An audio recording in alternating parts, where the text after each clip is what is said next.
Mahmoud Khalil has been released from detention and ordered to surrender his green card. Here's what they're not saying. Back in March, Khalil was arrested by ICE agents right outside his apartment at Columbia University. This came after he was actively involved in campus protests over the war in Gaza. According to the lawsuit and university reports, the protests involved dozens of tents set up on the university's main lawn, accompanied by daily demonstrations, loudspeakers, banners, and barricades that disrupted normal campus operations.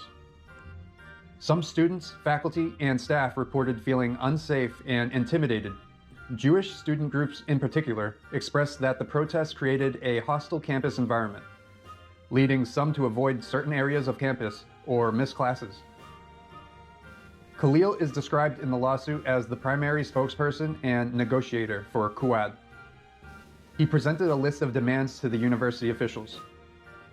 Columbia, like most universities, allows demonstrations, but not camping, blocking buildings, or disrupting school operations.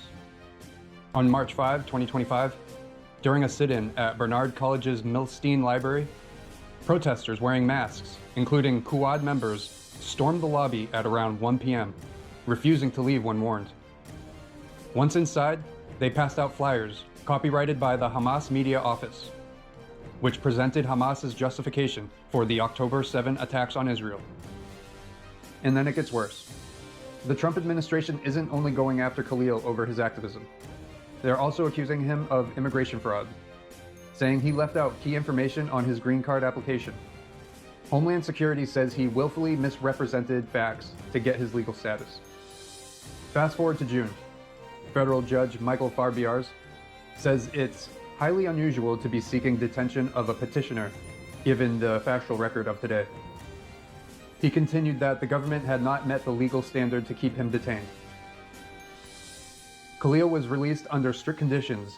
He had to hand over his passport and green card, and can only travel to a few states for court appearances.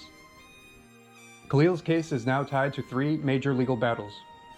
While Khalil and his supporters argue he's being punished for activism, the government and plaintiffs in the lawsuit say this goes beyond protest. If Khalil knowingly misrepresented himself on immigration forms, violated campus policy, or helped distribute terrorist materials, then the government has the legal right to act. What do you think? Is this a case of protected protest gone too far, or an overreach by the government and university? Should activism have limits when it causes fear or disruption? Drop your thoughts below.